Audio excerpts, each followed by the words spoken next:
예수님께서 천국에 관해 말씀하십니다. 집주인이 나오지요. 그런데 이 집주인의 행동이 조금은 특이합니다. 그리고 예수님은 천국은 바로 이 집주인과도 같다 말씀하시죠. 1절 말씀입니다. 천국은 마치 품꾼을 얻어 포도원에 들여보내려고 이른 아침에 나간 집주인과 같으니. 자, 집주인이 뭘 하고 있습니까? 이른 아침부터 품꾼을 얻으려고 집에서 나와 있습니다. 아주 부지런한 주인이죠. 주인은 몇 명의 품꾼들과 계약을 맺고 포도원에 들여보냅니다.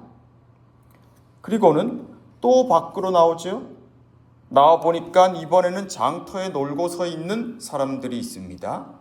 그들과도 주인은 계약을 맺고 일거리를 줍니다. 그리고 제6시, 제9시에 또 똑같이 주인은 행동합니다.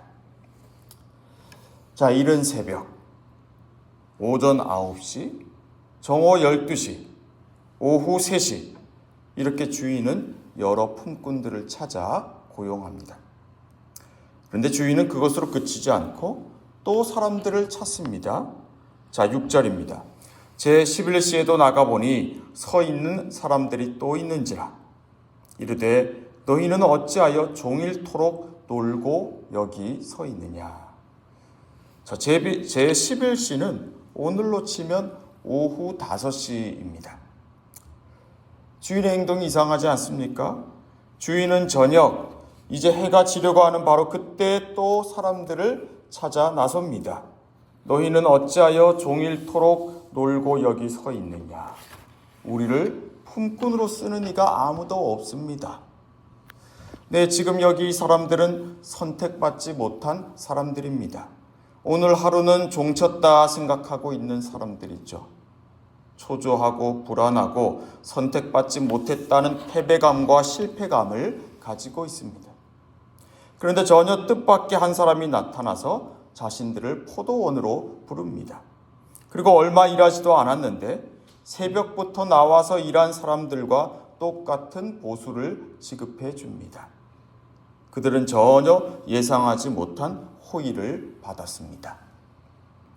그런데 일찍 와서 일한 사람들이 속이 뒤틀립니다.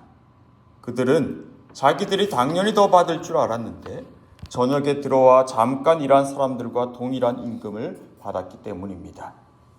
여러분, 그렇지 않습니까? 이들이 지금 느끼는 감정과 행동은 극히 자연스럽습니다. 그런데 이들에게 주인은 뭐라고 합니까? 자, 우리 13절 말씀을 함께 읽겠습니다. 주인이 그 중에 한 사람에게 대답하여 이르되 친구여, 내가 네게 잘못한 것이 없노라. 내가 나와 한 데나리온의 약속을 하지 아니하였느냐. 자, 여기 눈길을 끄는 부분이 있죠. 무엇입니까? 지금 이 주인이 이 사람들을 부르고 있는 호칭입니다. 주인은 그들을 가리켜 친구여라고 부르고 있죠. 이 친구라는 건 동료와도 비슷한 의미를 가집니다.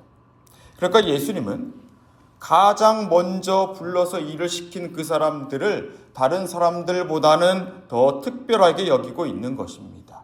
다른 사람들에게 예수님은 친구라고 부르지 않았습니다. 예수님은 지금 가장 먼저 와서 일한 사람들이 느끼고 있는 그 불만을 이미 다 알고 계십니다. 일을 많이 한 만큼 당연히 더 받을 거라 기대했지만 실망하고 있는 걸 예수님도 알고 계십니다.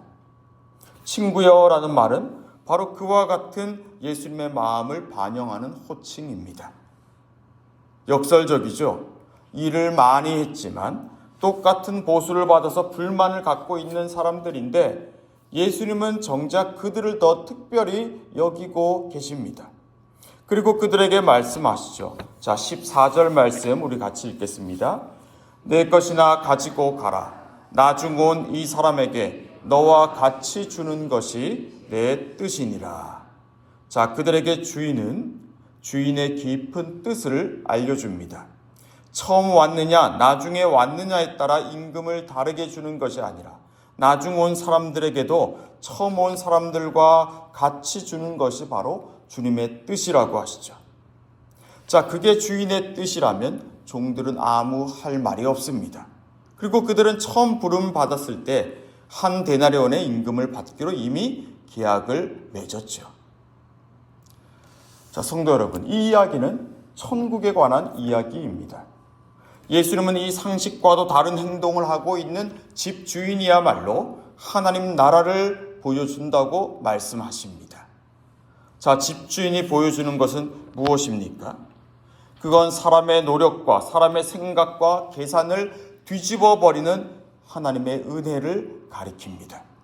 처음이든 나중이든 집주인은 자신의 집에 나와서 선택받지 못해 서성거리고 있는 이들, 또 목적 없이 놀고 있는 이들을 찾아서 포도원 일꾼으로 삼고자 합니다. 집주인은 그들이 일한 만큼 벌게 하는 것을 넘어서 그들에게 은혜를, 호의를 주고자 하는 뜻을 가지고 있습니다. 설명이 되지 않습니다. 상식과는 분명히 다르죠. 그러나 주인의 이 행동은 이 품꾼들 모두에게 유익을 가져다 주었습니다.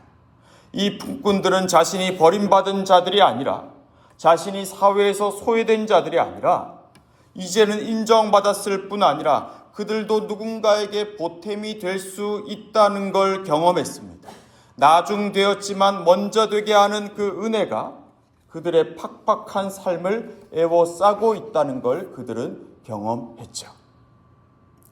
성도 여러분, 우린 이 주인에게서 예수님을 떠올립니다. 그리고 여기 거리에 나와 있는 사람들에게서 오늘 바로 우리 자신을 보게 됩니다.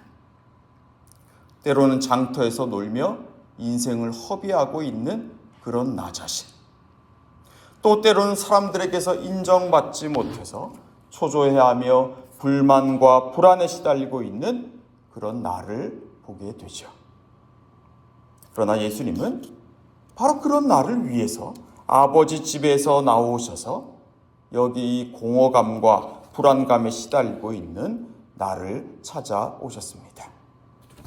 그리고 나중 온 사람과 처음 온 사람이 받은 임금의 차이로는 설명이 되지 않는 막대한 은총을 부어주셨습니다.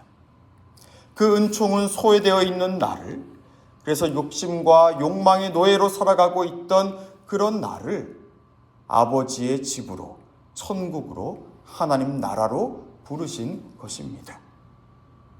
저와 여러분이 바로 그런 사람들입니다.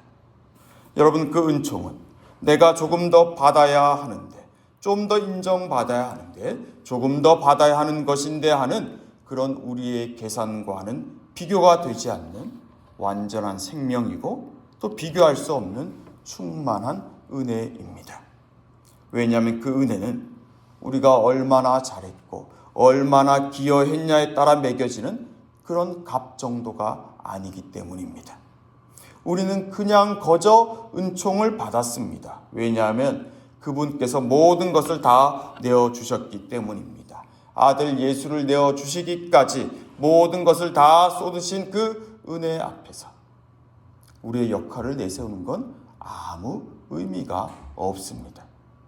우리가 할 것이라곤 이 예수 그리스도께서 우리를 위해 행하신 그 일을 믿고 신뢰하며 그 은총 받은 자답게 살아가는 것입니다. 거저 받은 그 은총, 그 은혜를 생각하며 우리 또한 그 은혜 안에 있지 못한 자들에게 넉넉한 은총과 은혜를 베풀어 주는 것이 바로 우리가 택해야 할 길인 것입니다. 그리스도 안에서 보여주시고 확증해 주신 하나님의 그 사랑이 여러분을 주장하게 하십시오.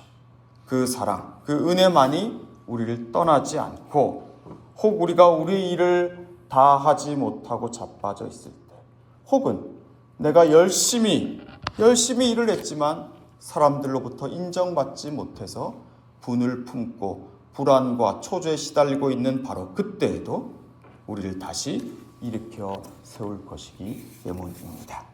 기도하겠습니다.